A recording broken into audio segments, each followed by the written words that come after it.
لله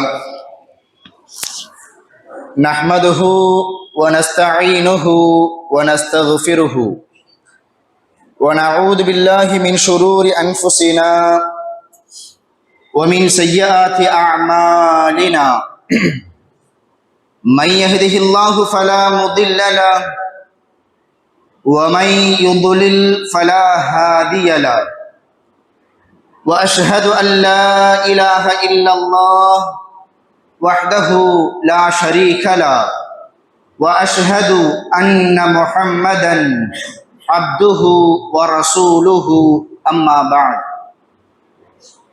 فأعوذ بالله من الشيطان الرجيم بسم الله الرحمن الرحيم يا أيها الناس اتقوا ربكم الذي خلقكم من نفس واحدة وخلق منها زوجها وبث منهما رجالا كثيرا ونساء واتقوا الله الذي تساءلون به والأرحام إن الله كان عليكم رقيبا قال نبينا صلى الله عليه وسلم فإن أصدق الحديث كتاب الله وخير الهدى هدى محمد صلى الله عليه وسلم وشر الأمور محدثاتها وكل محدثة بدعة وكل بدعة ضلالة وكل ضلالة في النار اللهم صل على محمد وعلى آل محمد كما صليت على إبراهيم وعلى آل إبراهيم إنك حميد مجيد اللهم بارك على محمد وعلى آل محمد كما باركت على إبراهيم وعلى آل إبراهيم إنك حميد مجيد அளவற்ற அருளாளனும் நிகரற்ற அன்புடையவனுமாகிய அல்லாஹ்வின் திருப்பெயர் போற்றி புகழ்ந்து ஆரம்பம் செய்கின்றேன். அந்த ஏக இறைவனின் சாந்தியும் சமாதானமும் இறுதி தூதர் முஹம்மதுர் ரசூலுல்லாஹ் ஸல்லல்லாஹு அலைஹி வஸல்லம் அன்னவர்களின் மீதும் அன்னவர்கள் குடும்பத்தார்கள், தோழர்கள், தாபிஈன்கள், தபஉ தாபிஈன்கள், சத்தியத்தையும் ஏகத்துவத்தையும் நமக்கு எடுத்து சொன்ன இமாம்கள், குறிப்பாக சத்தியத்தை அறிந்து அதன் அடிப்படையில் நமது வாழ்க்கையை அமைத்துக் கொள்ள வேண்டும் என்கிற உயர்ந்த எண்ணத்தோடு அல்லாஹின் இறை இல்லத்தில் ஒன்று கூடியிருக்கும் நம்மவர்கள் அனைவர்களின் மீதும் வந்து சேரட்டுமாக. அவ்வண்ணமே இங்கு பேசப்படக்கூடிய கேட்கப்படக்கூடிய ஒவ்வொரு செய்திகளையும் நமது உள்ளத்தில் பதிய வைத்து நமது அன்றாட வாழ்க்கையில் எடுத்து நடப்பதற்கு வல்ல இறைவன் அருள் புரிவானாக. வாழக்கூடிய இந்த அற்பமான சொற்பமான இந்த வாழ்நாட்களில் மருத்துவமனையின் கஷ்டங்கள், அதன் சிரமங்கள், அதன் செலவீனங்களை விட்டும் முழுமையாக பாதுகாப்பு பெற்ற ஒரு வாழ்க்கையை அல்லாஹ் நமக்கும் நமது குடும்பத்தார்களுக்கும் தந்தல் புரிவானாக. உயிருள்ள வரையிலும் உடல் சுகத்தையும் உள்ளத்தின் ஆரோக்கியத்தையும் நிரப்பமாக தந்தல் புரிவானாக. வாழும் காலங்களில் கடன் தொல்லையிலிருந்தும், வட்டியின் கொடூர பிடியிலிருந்தும், வறுமையின் பிடியிலிருந்தும், கோர விபத்திலிருந்தும், கொடிய நோய் நொடிகளிலிருந்தும், கெட்ட மௌத்திலிருந்தும், கெட்ட ஆட்சியாளரிடமிருந்தும் நம்மையும் நம் சமூகத்தையும் அல்லாஹ் ரப்புல் ஆலமீன் நிரந்தரமாக பாதுகாத்து அருள் புரிவானாக என்று பிரார்த்தித்தவனாக எனது ஜும்ஆவின் முதல் உரையை நான் ஆரம்பம் செய்கின்றேன். இன்றைய ஜும்ஆவின் முதல் உரையின் தலைப்பு உணரப்படாத அல்லாஹ்வின் நிஅமத்துக்கள். அன்பிற்கினிய அருமையான பெருமக்களை, அல்லாஹ் ரப்புல் ஆலமீன் தனது திருமறையில் 2 இடங்களில் இந்த வசனத்தை பதிவு செய்வான். குர்ஆன்ல 2 இடங்கள்ல وَإِن تَعُدُّوا نِعْمَةَ اللَّهِ لَا تُحْصُوهَا. அல்லாஹ்வின் அருளை, அல்லாஹ் உங்களுக்கு வழங்கிய உபகாரத்தை நீங்கள் ஒவ்வொன்றாக எண்ண ஆரம்பித்தீர்கள் என்றால், وَإِن تَعُدُّوا ஒவ்வொன்றாக நீங்கள் எண்ணி பார்க்க ஆரம்பித்தீர்கள் என்றால், எதை?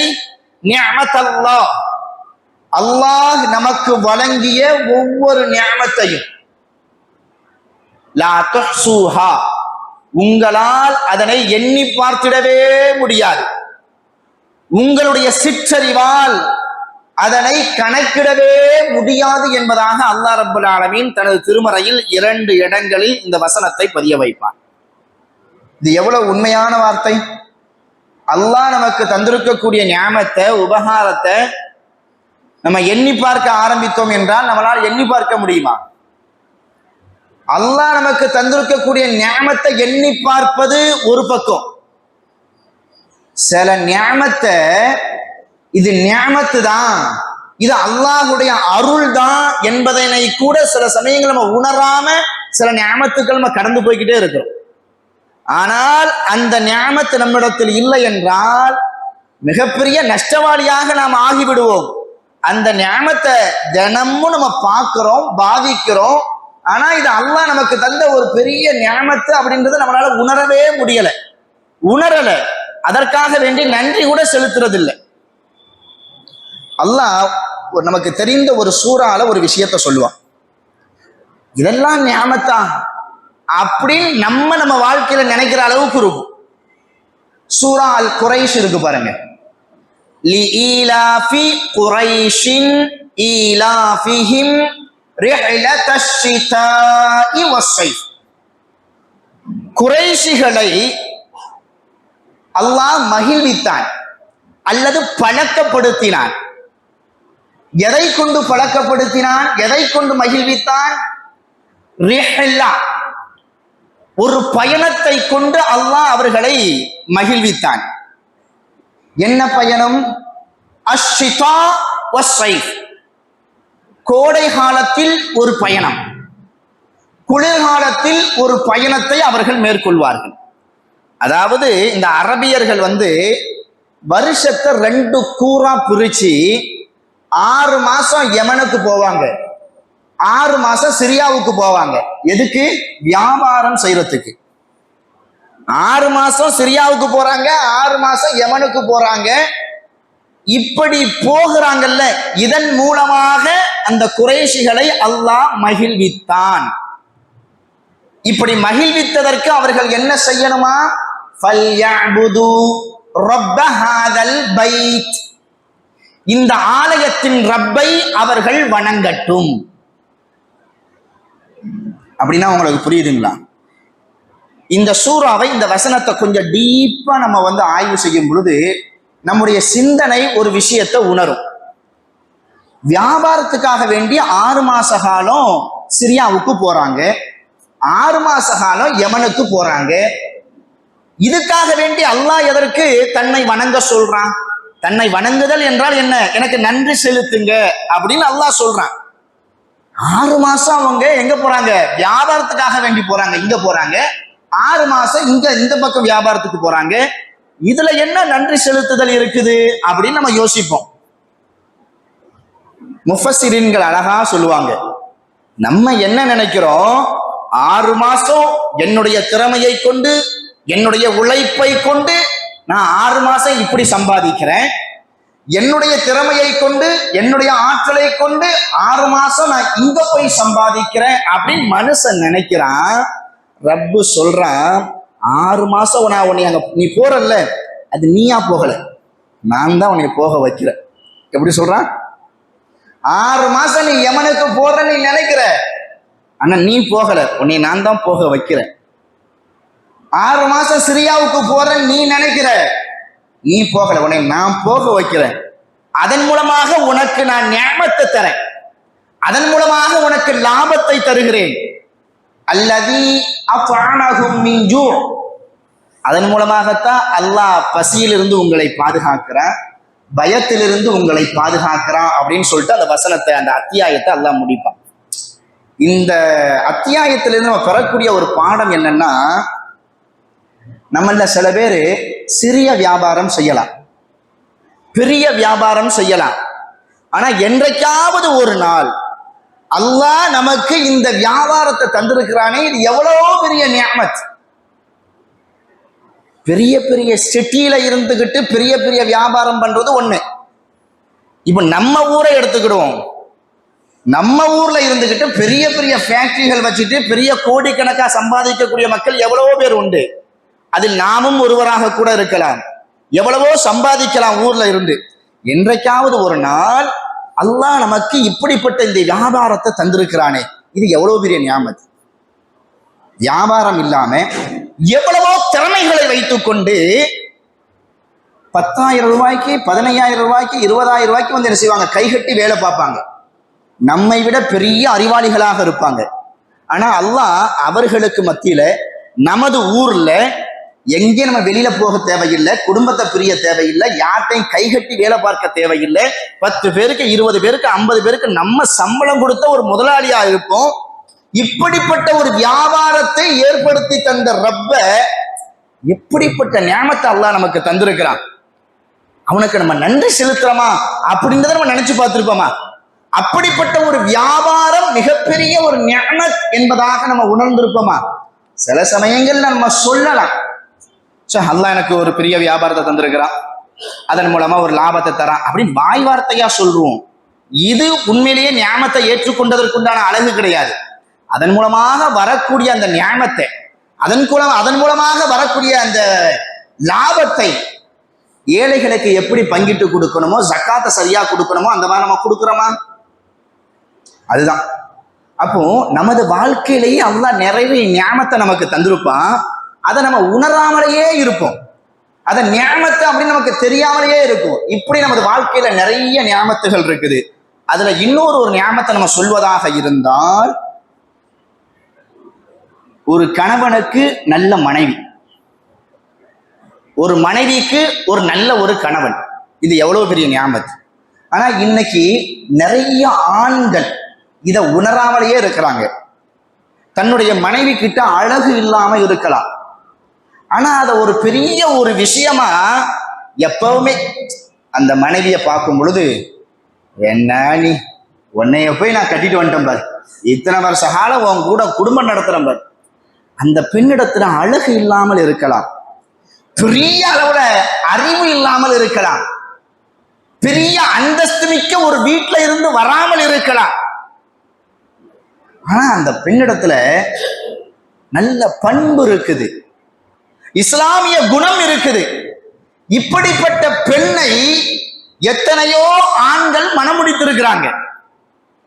நம்முடைய மனைவிட்ட நல்ல குணம் இருக்குது, இது எவ்வளவு பெரிய நியாமத்து. இது நியாமத்தா இல்லையா? இது நியாமத்தா இல்லையா? இத நியாமத்து தான் சொல்லிட்டு நமக்கு எப்ப புரியும் தெரியுமா? யாரை பார்த்தால் நமக்கு இது விளங்கும் தெரியுமா? சில இடங்கள்ல பாத்தீங்கன்னா பெரிய பங்களா வீடா இருக்கும், நிறைய காசு பணம் இருக்கும். ஒரு ஆண் மகன் ஒரு மகளை திருமணம், ஒரு பெண்ணை திருமணம் முடித்துட்டு வருவான். பெரிய வீட்டுல இருந்து, பெரிய அழகு, பெரிய அழகியா இருப்பா, பெரிய அறிவு படைத்தவள், மெத்தை படிப்பு படித்தவளாக இருப்பாள். ஆனா அந்த பெண்ணிடத்துல தன்னடக்கம் இருக்காது, நல்ல பண்பு இருக்காது. திருமணம் முடிச்சுட்டு அழகை பார்த்தோ, அறிவை பார்த்தோ, அந்தஸ்தை பார்த்தோ திருமணம் முடிச்சுட்டு வந்துருவான். வந்ததுக்கு பின்னாடிதான் அந்த வாழ்க்கையில நிம்மதி இல்லாம போகும் பாருங்க. ஒருவேளை சாப்பாடு நிம்மதியா சாப்பிட முடியாது. எத்தனை கணவன்மார்கள் இருக்காங்க தெரியுமா? வெளியில போயிட்டு அவமானப்பட்டு, அசிங்கப்பட்டு, துயரப்பட்டு, கூனி குறுகி சம்பாதிச்சுட்டு வீட்டுக்கு வந்தா, என்ன நீ சம்பாதிச்சுட்டு மேலெல்லாம் ஒரே நாத்தம். வெளியில கஷ்டப்பட்டுட்டு வரக்கூடிய கணவரை அன்போடு அரவணைப்போடு பார்க்காத மனைவி, எந்த பெண்ணிடத்துல இந்த பண்பு இல்லையோ அந்த கணவன் மிகப்பெரிய ஒரு பாவம். அப்போ ஒரு ஆண்மகன் புரிஞ்சுக்கணும், நம்முடைய மனைவி கிட்ட அழகு இல்லாமல் இருக்கலாம், அறிவு இல்லாமல் இருக்கலாம், அந்தஸ்து இல்லாமல் இருக்கலாம், நல்ல பண்பு இருக்குது பாருங்க. இந்த பண்புள்ள இந்த மனைவியை பார்த்து எத்தனை ஆண்கள் இது எனக்கு அல்லாஹ் கொடுத்த மிகப்பெரிய நிஅமத் அப்படின்னு நினைச்சிருக்கிறாங்க. தினமும் வார்த்தைகளால வசைபாடுகிறார்கள், திட்டுகிறார்கள். அந்தஸ்து இல்லாத ஒரு வீட்டுல இருந்து ஒரு பெண்ணை மனம் முடிச்சுட்டு வந்துருவான். வந்ததுக்கு பின்னாடி அந்த பெண்ணை படுத்துற பாடு இருக்கிற ஒவ்வொரு நாளும் எதையாச்சும் ஒரு வார்த்தைகளை சொல்லி சொல்லி தேலை போல கொட்டுவது. இது அல்லாஹ் தந்த நியாமத்தை மதிக்காதவனுக்கு உண்டான ஒரு அடையாளம். அதே போல பெண்களும் அப்படித்தான். தன்னுடைய கணவர் பார்த்தீங்கன்னா பெரிய அளவுல கை நிறைய சம்பாதிக்க மாட்டாரு, லட்சக்கணக்காலாம் சம்பாதிக்க மாட்டாரு. ஆனால் ஹலாலான வழியில உழைப்பின் மூலமாக தன்னுடைய குடும்பத்தை நடத்தக்கூடிய அளவுக்கு சம்பாதிச்சுட்டு வருவார். எத்தனை மனைவிமார்கள் பேராசையின் காரணமாக அடுத்தவர்களின் வாழ்க்கையை அன்னார்ந்து பார்த்து ஏமாறக்கூடிய எத்தனை பெண்கள். அந்த வீட்டு பெண்கள் அப்படி இருக்கிறாங்க, இந்த வீட்டு பெண்கள் இப்படி இருக்கிறாங்க. அந்த வீட்டு பெண்ணுடைய கணவர் அத்தனை சவரன் நகையை தூக்கி போறான், நம்மளும் ஒருத்தன் கெட்டி இருக்கிறான், ஒரு சவரன் கூட, ஒரு பொட்டு, ஒரு கிராம் கூட வாங்கி தர மாட்டிருக்கிறானே. எப்ப பார்த்தாலும் கணவனை அதை வாங்கி தரலையா, இதை வாங்கி தரலையா, இப்படி செய்யறியா, அப்படி செய்யறிய. ஆனா அவர் பாத்தீங்கன்னா நல்ல பண்புள்ளவரா இருப்பாரு, தொழுகையாளியா இருப்பாரு. சில சமயங்கள்ல அவர் செய்யக்கூடிய விவாதத்தை கூட கேலி கிண்டல் செய்யக்கூடிய எத்தனை பெண்கள் இருக்கிறாங்கன்னு நினைக்கிறீங்க? அல்லா அல்லா அல்லா அல்லான்னு பள்ளியாசலுக்கு போறது, பள்ளியாசலுக்கு போயிட்டு வந்தா வீட்டுல சாப்பாடு அடுப்பு எரியுமா? போங்க, ஏதாச்சும் ஒரு வேலை வெட்டியை போய் பார்க்க போங்க. உங்களை மாதிரி உங்க வயசுல உள்ளவன்லாம் எப்படி சம்பாதிக்கிறான்னு பாருங்க. உங்க வயசுல உள்ளவனும் பாருங்க, 2 வருஷம் 3 வருஷம் ஏதோ ஜிஎஸ்டின்னு சொல்லி ஒன்று வந்துச்சு, அதை செஞ்சா இதை செஞ்சா ஓட்டு வீட்டுல இருக்கவும் மாடி வீடு கட்டிட்டான். நீங்களும் அல்லா அல்லான்னு சொல்லி ஹலால ஹராமன்னு சொல்லி பயந்துக்கிட்டு போங்க. அவனை மாதிரி ஏதாச்சும் ஒரு ஜிஎஸ்டி வேலையை செய்யுங்க, ஏதாவது காசு பணத்தை கொண்டு வாங்க. எத்தனை வீடுகள்ல இப்படி நடக்குது பெண்களுடைய அறியாமையின் காரணமாக. அவன் கணவனும் ஒரு ஆணும் புரிந்து கொள்ள வேண்டும், ஒரு பெண்ணும் புரிந்து கொள்ள வேண்டும். எப்படி? தனக்கு கிடைத்த ஒரு ஆண்மகன், தனக்கு கிடைத்த ஒரு பெண்மணி பத்தினித்தனமாக இருக்கிறாள், அல்லாஹ்வை பயந்து இருக்கிறார்கள் என்றால் இது ஒரு பெரிய ஒரு நியாமத். இந்த நியாமத்தை நாம் உணர வேண்டும். அதற்காக வேண்டிய அல்லாஹ்விடத்தில் அதிகம் அதிகம் நன்றி செலுத்த வேண்டும். ஆனா நம்ம அதை செய்யறோமா? செய்யறதில்லை. அதை ஒரு நியாமத்தாகவே நாம் கருதுறது கிடையாது. அல்லாஹ் நம்மை பாதுகாக்க வேண்டும். அதை ஒட்டி நம்ம செய்யணும், பார்க்கணும். அப்படின்னா இன்னொரு விஷயம் இருக்குது. எப்ப பார்த்தாலும் இந்த மனுஷன் இருக்கிறான் பாருங்க, எனக்கு என் ரப்பு என்ன செஞ்சிட்டான், என் ரப்பு எனக்கு என்ன செஞ்சிட்டான், எப்ப பார்த்தாலும் கஷ்டம், எப்ப பார்த்தாலும் வறுமை, எப்ப பார்த்தாலும் சோதனை. அல்லாஹ்வை குறை கூறிக்கொண்டே இருப்பது. வார்த்தைகளால சொல்லாட்டாலும் மனசளவுல என்ன வாழ்க்கை இது, காலம் ஃபுல்லா வாடகை வீட்டிலேயே இருந்து, நம்ம அப்பா வாடகை வீட்டுல இருந்தார், நாமளும் வாடகை வீட்டுல இருக்கிறோம், நம்ம பிள்ளையும் வாடகை வீட்டுல, இப்படி காலம் முழுவதும் வாடகை வீட்டிலே இருந்து செத்து போயிருந்து போலையா? ரப்புக்கு கொஞ்சம் கூட இறக்கமே இல்லையா?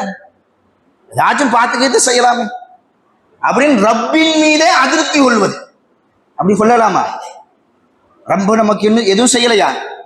கேட்காமலேயே எவ்வளவு செஞ்சிருக்கிறானே, நம்ம அறியாத புறத்திலிருந்தே நமக்கு எவ்வளவோ நன்மைகளை செஞ்சிருக்கிறானே.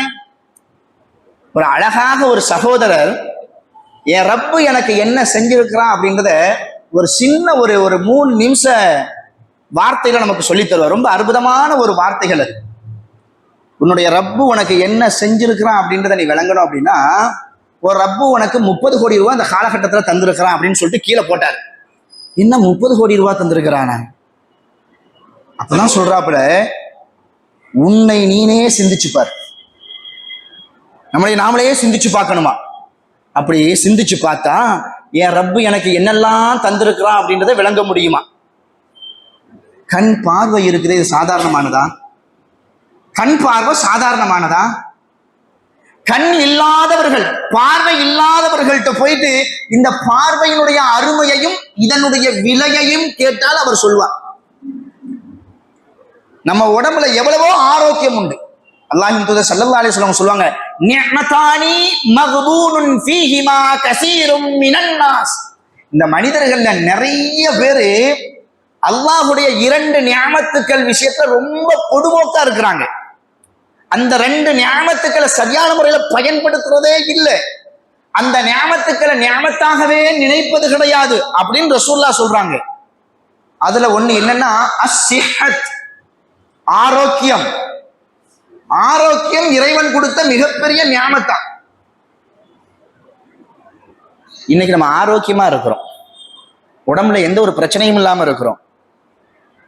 இதே சமயத்துல, இதே நேரத்துல, இதே நொடியில எத்தனை பேர் ஆரோக்கியமற்றவர்களாக வேதனையில துடிச்சிட்டு இருக்காங்க தெரியுமா? அல்லாஹ் நமக்கு அந்த மாதிரி நோய் இல்லாத ஒரு வாழ்க்கையை தந்து நம்மளை அழகு பார்க்கிறானே. நம்ம உடம்புக்குள்ள 2 கிட்னி இருக்குது பாருங்க. என்னைக்காவது ஒரு நாள் ஒதுக்கி, ஒரு நாள்ல ஒரு 10 நிமிடம் ஒதுக்கி, சுப்ஹானல்லாஹ், இந்த 2 கிட்னியை ரப்பே எனக்கு தந்திருக்கிய ரப்பே, தந்ததோடு நிறுத்தி விடாமல் இப்ப வரைக்கும் இந்த 2 கிட்னிய ஆரோக்கியத்தோடு வச்சிருக்கிய ரப்பே, அல்ஹம்துலில்லாஹ் ஹம்தன் கஸீரன் தய்யிபன் முபாரக்கன் ஃபீ. என்னைக்காச்சும் சொல்லியிருப்போமா இந்த கிட்னிக்காக வேண்டி? இது வரைக்கும் நம்ம கிட்னியை பார்த்ததில்லை. கிட்னி பார்த்துருக்கிறோமா? என்னைக்காச்சும் ஒரு நாள் செக் பண்ணிக்கணும். அதெல்லாம் போயிட்டு 2 கிட்னி இருக்குதான்னு சொல்லிட்டு. இன்னைக்கு எல்லாத்துலயும் மோசடி நடக்குது. ஏதாச்சும் ஆபரேஷன் சொல்லிட்டு போனா எதையாச்சும் ஒன்று கழட்டி விட்டுறாங்க. அதனால எல்லாத்தையும் பார்க்குற மாதிரி வெளியில 2 கை இருக்குது, 2 கால் இருக்குது, 2 காது இருக்குது, அதே போல 2 கிட்னி இருக்குதான்னு சொல்லிட்டு நம்ம செக் பண்ணிக்கணும். அந்த மாதிரி ஒரு காலகட்டத்தில் நம்ம இருக்கிறோம். அது ஒரு பக்கம். இந்த 2 கிட்னி செய்யக்கூடிய வேலை இருக்குதே, சுப்ஹானல்லாஹ், இதனுடைய அருமையை, இதனுடைய பெருமையை, இதனுடைய விலையை நம்ம தெரிஞ்சுக்கணும். அப்படின்னா கிட்னி செயல் இழந்து டயாலிஸ் பண்ணிட்டு இருக்கிறாங்கல்ல, ரத்த சுத்தகரிப்பு பண்ணிட்டு இருக்கிறாங்கல்ல, அவங்க கிட்ட போய் கேட்கணும். இந்த 3/4 கிலோ இருக்கக்கூடிய இந்த கிட்னி எனக்கு நல்ல வேலை செய்யுதுங்க, உங்களுக்கு வேலை செய்யல, உங்களுக்கு என்ன பிரச்சனை அப்படின்னு கேட்டு பாருங்க. சுப்ஹானல்லாஹ், அவர் சொல்வாரு, அவருடைய கண்கள்ல இருந்து தண்ணீர் வராது. இந்த 2 கிட்னி வேலை செய்யாததின் காரணமாக அந்த வேதனையை நம்ம கிட்ட பகிர்வார்ல, அப்ப அவருடைய கண்கள்ல இருந்து கண்ணீர் வராது, அவருடைய கல்பு அப்படியே துடிக்கும். இந்த 2 கிட்னி 3/4 கிலோ பெருமதி உள்ள இந்த கிட்னி வேலை செய்யாதனால நான் எந்த வேலைக்கும் என்னால போக முடியலன்னு சொல்லுவார் முதல் விஷயமா. சில பேத்துக்கு பாத்தீங்கன்னா இந்த கிட்னி 2 கிட்னி வேலை செய்யலன்னா 2 நாளைக்கு ஒரு தடவை ரத்த சுத்தகரிப்பு டயாலிஸ் பண்ணக்கூடிய சில நோயாளிகள் இருக்கிறாங்க. 4 மணி நேரம் ஆகும் அந்த பிளட்டை எல்லாம் வெளியில எடுத்து மறுபடியும் நல்ல சுத்தமான ரத்தத்தை செலுத்துறதுக்கு. எவ்வளவு நேரம்? 4 மணி நேரம். அதற்கு ஆகக்கூடிய செலவு, அந்த நேரத்தில் அவருக்கு ஏற்படக்கூடிய வலி. இந்த கிட்னியினுடைய ரொம்ப முக்கியமான ஒரு செயல்பாடு என்னன்னா, ரத்தத்தை மட்டும் சுத்தகரிப்பு செய்யறது இல்லை, அதோடு சேர்த்து நம்ம குடிக்கக்கூடிய தண்ணீர் இருக்கு பாருங்க, அதுல இருக்கக்கூடிய சத்துக்களை எல்லாம் உடம்புக்கு செலுத்திட்டு கழிவு நீர், நம்ம சிறுநீரா வெளியில நம்ம அனுப்புறோம் பாத்தீங்களா, அந்த கழிவு நீரை எல்லாம் அந்த பையுக்கு அனுப்பி சரியான நேரத்துல அந்த யூரினை வெளியாகும். இது எதனுடைய வேலை? இந்த கிட்னியினுடைய வேலை. இந்த கிட்னி தான் வேலை செய்யலையே. அப்ப என்ன செய்வாங்க? ரத்த சுத்தகரிப்பு பண்ணிட்டு யூரின் டேங்க் நல்ல பெருசா இருக்கும், உள்ள நிறைஞ்சிருக்கும். அதுல ஆணுறுப்புல ஒரு மிஷினை பொருத்துவாங்க. அந்த மிஷினு ஓட ஆரம்பிக்கும் பொழுது சிறுநீரை எல்லாம் பிடிச்சு அப்படியே இழுக்கும். சில சமயங்கள்ல அந்த சிறுநீரோட சேர்ந்து எதுவும் வருமா? ரத்தமும் வந்துருமா. இது சாதாரணமான ஒரு விஷயமா? அல்லாஹ் நம்மளை பாதுகாத்து வச்சிருக்கிறானே, இது எவ்வளவு பெரிய நியாமத்து. இந்த ஆரோக்கியத்துக்கு என்னைக்காச்சும் நம்ம நன்றி செலுத்தி இருக்கிறோமா? ரப்பே, என்னை சுற்றி எவ்வளவோ நோயாளிகள் இருக்கிறாங்க, என்னை சுற்றி எத்தனையோ பலவீனமானவர்கள் இருக்கிறாங்க, என்னை ரொம்ப ஆரோக்கியமா வச்சிருக்கிறிய, அல்லாஹ்வுக்கு நம்ம நன்றி செலுத்தி இருப்போமா? என்னைக்காச்சும் இது ஒரு பெரிய நியாமத்தை நம்ம நினைச்சிருக்கிறோமா? சில சமயங்கள் அல்லாஹ் நமக்கு வறுமையை தந்து சோதிப்பான், இயலாமையை தந்து சோதிப்பான். ஆரோக்கியமா இருப்போம், திடீர்னு ஒரு நோய் ஒண்ணு வந்துடும். நோயை பெரிய சோதனையா மட்டும் நினைக்க கூடாது, அது ஒரு நியாமத்தாவும் நினைக்கணும். எப்படிப்பட்ட நியாமத்து? என்னுடைய ஆரோக்கியத்தை நான் நியாமத்தாக நினைக்காத போது இந்த நோயை தந்து அதை நியாமத்துன்னு சொல்லிட்டு எனக்கு நினைவூட்டினிய ரப்பே. 3 நாள் நோயாளியா இருந்தா சொந்தக்காரவங்க பார்க்க வருவாங்க, அதே 30 நாள் நோயாளியா இருந்து பாருங்க, பக்கத்திலேயே வரமாட்டாங்க. அப்பதான் நம்முடைய ரப்பினுடைய அருமையும் பெருமையும் அவனுடைய நேசமும் நமக்கு தெரிய வரும். உண்மைதானே? 3 நாள் நோயாளியா இருந்தா நண்பர்கள் போன் அடிச்சு கேட்பாங்க, எப்பா ஹாஸ்பிட்டல்ல இருந்தியாமே, என்னால வர முடியலப்பா, நான் வெளியில இருந்தேன்ப்பா, ஒன்னும் நினைச்சுக்காதப்பா. சொந்த பந்தங்கள் வருவாங்க. அதே 30 நாள் 3 மாசம் நோயாளியா இருந்து பார்த்தா யாரும் பக்கத்துல வரமாட்டாங்க. அப்பதான் தெரியும் அல்லாஹ் நமக்கு இந்த சிஹத்தை எவ்வளவு பெரிய நியாமத்தா தந்திருக்கிறான்னு சொல்லிட்டு. அல்லாஹ்வின் தூதர் ஸல்லல்லாஹு அலைஹி வஸல்லம் சொல்வதை போல ஆரோக்கியம் மிகப்பெரிய ஒரு நியாமத்து. எவ்வளவோ வேகமாக ஓடக்கூடிய காலகட்டத்துல நமக்கு ஓய்வு நேரம்னு சொல்லிட்டு அல்லாஹ் கொஞ்சம் நேரத்தை தராம பாருங்க, இதுவும் மிகப்பெரிய ஒரு நியாமத்து. எவ்வளவோ பேர் ரெஸ்டே இல்லாம ஓடிக்கிட்டே இருக்கிறாங்க. உழைச்சிக்கிட்டே இருக்கிறாங்க. வெளிநாட்டுல போய் பார்த்தா தெரியும், வெறும் 20,000 ரூபாய் சம்பளத்துக்கு 200 அடிக்கு மேல இருந்து செய்வான் வேலை பார்ப்பான். சாப்பிடுற சாப்பாடை தூங்கிட்டு சாப்பிடுறான். தாகத்துக்கு தண்ணினா அவன் கீழே படுத்திருக்கா, மேல இருந்து தண்ணியை ஊத்துறான் 200 அடிக்கு மேல இருந்து. அப்படியெல்லாம் அல்லாஹ் நமக்கு தரலையே. ஆனா நம்ம எப்படி நினைச்சிட்டு இருக்கிறோம்? ஆரோக்கியமா இருக்கிறோம். அல்லாஹ் நம்ம ஊர்ல இருந்துகிட்டு, நம்ம நாட்டில் இருந்துகிட்டு, குடும்பத்தோட இருக்கும் பொழுதே அல்லாஹ் நமக்கு ரிஸ்கை தந்துகிட்டு இருக்கிறான், ஓய்வு நேரத்தை தரான். ஆனா இதையெல்லாம் நம்ம ஞாபகத்தாவே நினைக்காம இருக்கிறோம். இப்படியே நமது வாழ்க்கை கழிந்ததென்றால் அல்லாஹ் சொல்வதை போல நாளை மறுமையில் நன்றி கெட்டவர்களை, எனக்கு நன்றி செலுத்தாதவர்களை நான் ஏறிட்டு பார்க்க மாட்டேன் என்று சொல்கிறானே, அந்த பட்டியலில் போய் சேர்ந்துருவோம். அல்லாஹ் நம்மை பாதுகாக்க வேண்டும். அல்லாஹ் நமக்கு தந்த ஞாபகத்துக்களை உணர்ந்து அதற்கு நன்றி செலுத்தக்கூடிய மக்களாக இந்த உலகத்தில் வாழ்ந்து பிற மக்களுக்கும் அந்த நன்றியை எடுத்து சொல்லக்கூடிய நன்மக்களாக அல்லாஹ் ரப்புல் ஆலமீன் நம்மையும் நம்முடைய சந்ததிகளையும் ஆக்கி அருள் புரிவானாக என்று பிரார்த்தித்தவனாக எனது ஜும்ஆவின் முதல் உரையை நான் நிறைவு செய்கிறேன்.